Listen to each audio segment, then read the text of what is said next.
اللهم صل وسلم وبارك على سيدنا محمد وعلى اله وصحبه اجمعين. ازيكم يا جماعه؟ صباح الخير وازيكم عاملين ايه؟ يا رب دايما تكونوا بخير وسعاده وهنا. احنا ايه؟ طبعا. بعد الفطار لازم الحاجه الحلوه. بصراحه لما يكونش في حاجه حلوه كده الواحد ياكلها بيبقى ناقصه حاجه جامده جدا جوهريه قوي في الحياه. ف كمان الكنافه السنه دي ما خدتش حظها معايا الحقيقه. فالنهارده حبيت اعمل لكم كنافه بس بطريقه جديده وبطريقه حلوه وهتعجبكم ولذيذه وظريفه واموره وجميله. هعمل لكم النهارده كنافه كده بطريقه حلوه وبطريقه جديده وهتعجبكم وهتقولوا الله حلوه وهتستخفوها وهتعملوها بقى كل يوم. يلا بينا. وهنبتدي يا ولاد اهو. بسم الله الرحمن الرحيم. نعمل الاول الايه؟ القشطه الكدابه. بسم الله الرحمن الرحيم. بس في اصفي اللبن علشان اللبن فيه قشطه كده اصفيه اهو. حطيت القشطه مع اللبن. قلت ده احنا هنعمل دلوقتي اللهم صل على النبي مهلبيه او قشطه كدابه. محتاجه القشطه دي اللي فيها. المهم ادي بسم الله الرحمن الرحيم معلقه نشا، معلقه كده كويسه. اللهم صل على النبي. وادي ايه؟ شويه سكر كده مش كتير، نص معلقه سكر كبيره. احنا مش محتاجين سكر قوي في القشطه الكدابه دي يا جماعه، لان احنا بنحط عسل يعني على الحاجات، بس اهو بنحط كده ايه بركه يعني. نقلب بقى كويس علشان ايه السكر والنشا وايه يدوبوا. نبتدي بقى ايه نحطهم على البوتاجاز. ادي البوتاجاز اهو. نعلي شويه.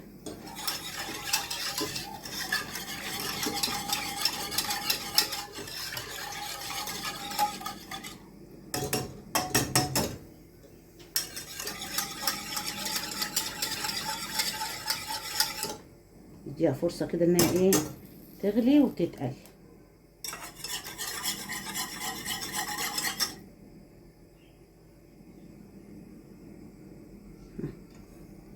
ايوه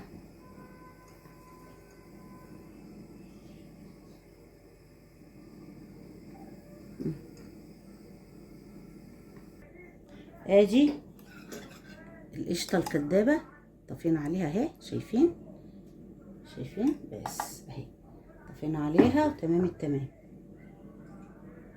وادي يا ولاد العسل. طبعا العسل عملناه مع بعض كتير ومش عايز بقى يعني كلامي. الكنافه والجلاش والكلام ده عايز عسل تقيل، يعني السكر ضعف الميه دي، مش عايزه يعني كلام. عملنا مع بعض كتير قوي العسل. وادي العسل اهو.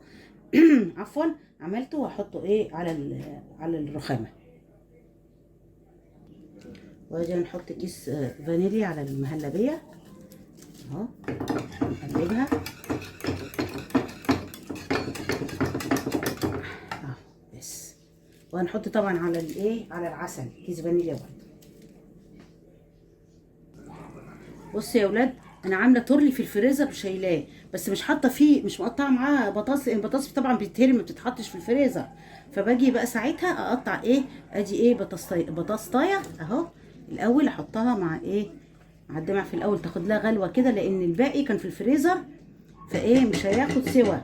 لكن دي كانت لسه قصدي مقطعاها، فلازم ايه تطريها شويه زي ما الباقي ايه بقيه الخضار طري من الفريزر. بس ايوه اهو. ايوه اهو. بس هناخدها بس غلوه واحده بعدين نحط بقيه الخضار. اوكي. ادي الكنافه يا ولاد. بسم الله الرحمن الرحيم.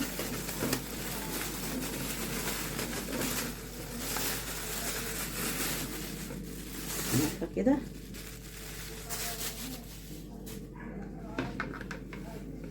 طبعا كانت في الفريزر عشان ايه نطلعها على طول ساعة ما تيجي تعمليها وهي من الفريزر كده على طول. ما تطلعهاش تركنيها بعدين تبتدي تعمليها، لا وهي لسه جامده كده علشان تبقى سهله. شايفين بتتكسر ازاي على طول. طبعا خلاص بقى ايه، عرفنا الموضوع ده.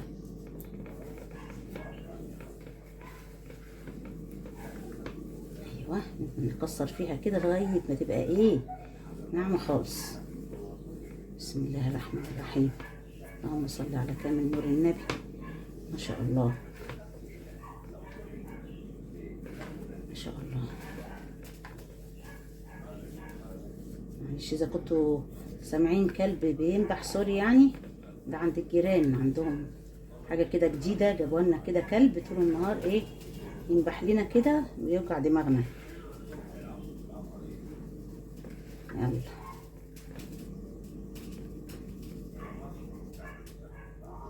محبش تربيه الحيوانات ابدا ابدا ابدا، عمري ما ربيت حيوان.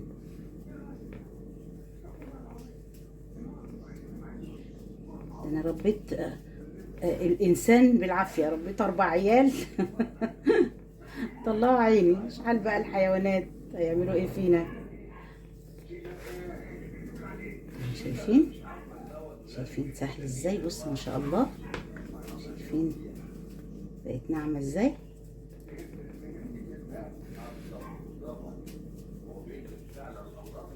ايوه كده.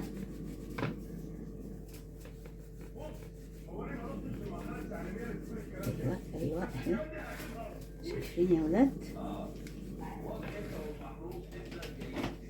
نعنعها خالص كده زي ما حضراتكم شايفين.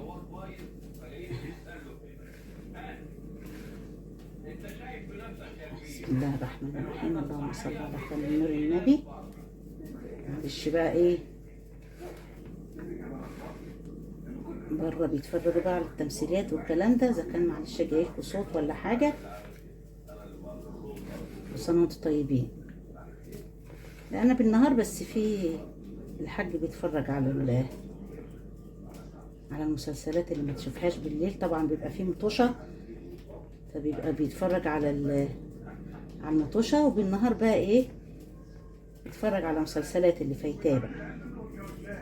عارفين رمضان، كل سنه وانتم طيبين. اهو بس تمام التمام يا ولاد، خلاص كده تمام. كسرناها كويس جدا. نروح بقى نجيب السمنه. وادي يا ولاد السمنه، دي زبده مسيحاها تقريبا كوبايه اهي، شايفين. اللهم صل على كامل نور النبي. ما شاء الله. هقلبها في الاول بسم الله الرحمن الرحيم على الخشب، بس يمكن سخنه، نسيحها على البوتاجاز اهو كده زي ما حضراتكم شايفين. ايوه خلاص.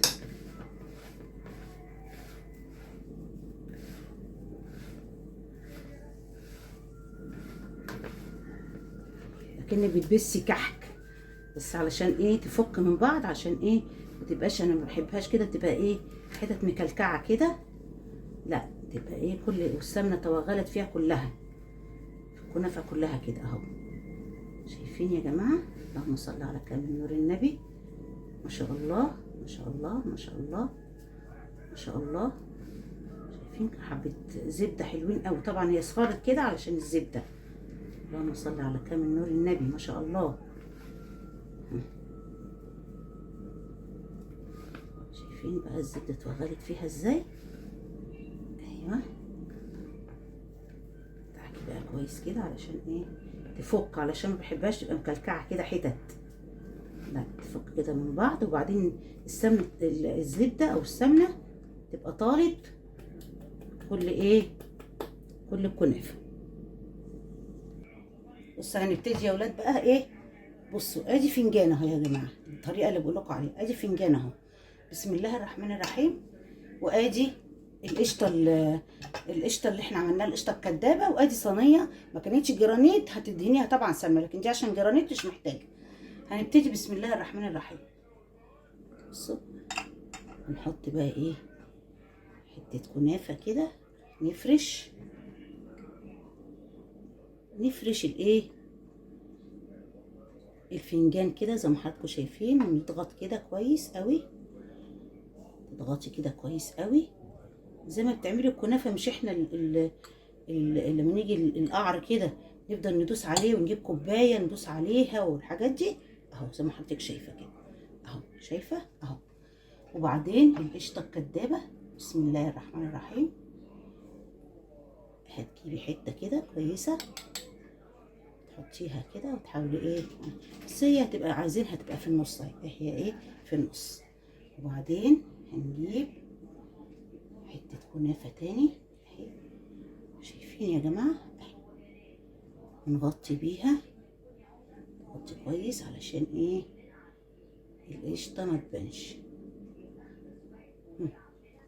وبايديكي بقى ايه تسهمدي كده، معلش ايديا طبعا ايه شكلها مش عاطفي، انا اسفه، كان طبعا ايه ما بعمل الكنافه زي ما حضراتكم شايفين كده تسهمدي، بس طبعا ما تدوسيش قوي على الطبقه اللي فوق دي علشان ايه القشطه ما تبظش. بسم الله الرحمن الرحيم، اللهم صل على كامل نور النبي.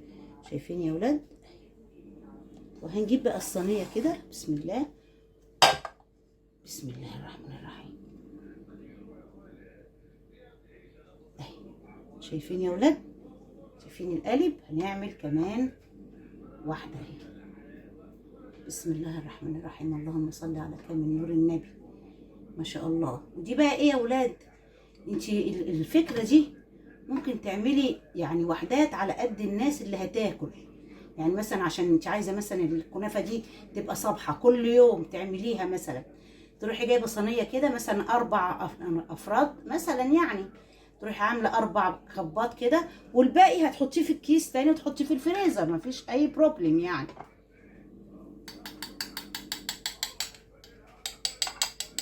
شايفين قشطه الكدابه؟ وبعدين هنحط تاني ايه،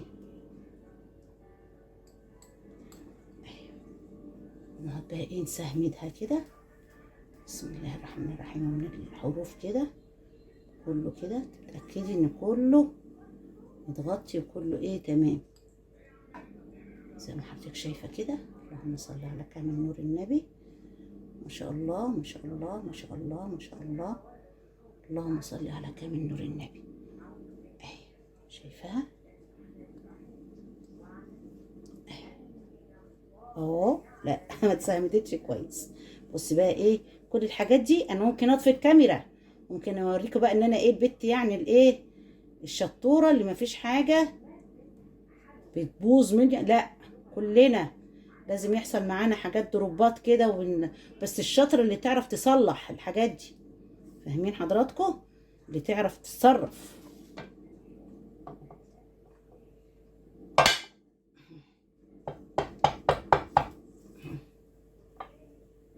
اهي، شايفين يا ولاد؟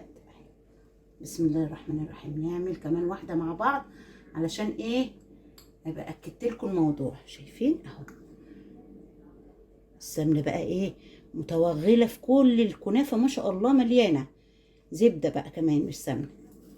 اللهم صل على النبي. دعكناها كويس كده بالزبده وكل حاجه.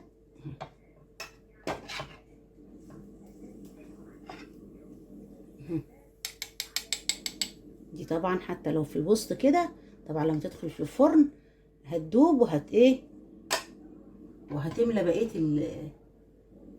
الفنجان، يعني مش هتبقى في الوسط بس طبعا ايه الموضوع مفرفت قوي حوالينا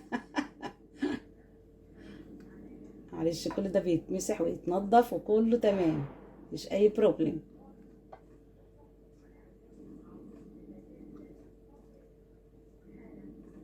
ايوه انا حبيت انزلها على ايدي كده الاول وبعدين احطها، بس لا متعمليش كده علشان ايه هتبوظ منك. وشفتي لما بتخبطيها كده بالصينيه بتنزل كلها. شايفين؟ بسم الله الرحمن الرحيم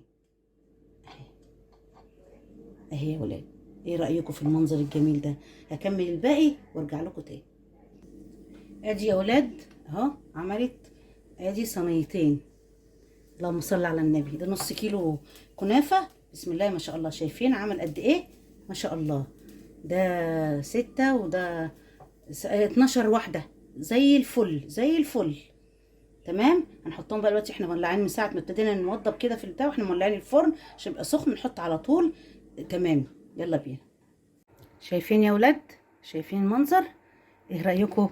ايه رايكم في شكل الكنافه دي والطريقه الجديده؟ وادي العسل اهو. بسم الله الرحمن الرحيم اهو.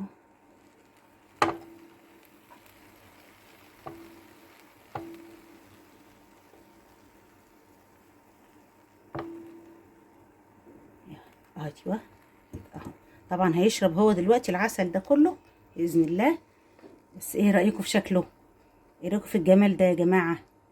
والصينيه التانية لسه ايه بتعملها من فوق كده على الشوايه يعني. بس ايه رايكم؟ شكلها ده جميل جدا جدا جدا جدا جدا، عامله زي ما يكون قرص بالعسل. الف هنا وشفا يا جماعه، ويا رب كده مطرح ما يسري يمري على الله تكون الوصفه بتاعتي عجبتكم النهارده، وبألف هنا وشفا. الف هنا وشفا يا جماعه. وما تنسونيش بقى سبسكرايب ولايك وشير وحاجات حلوه، ربنا ما يحرمنيش منكم، ربنا يخليكم ليا، بحبكم، سلام عليكم.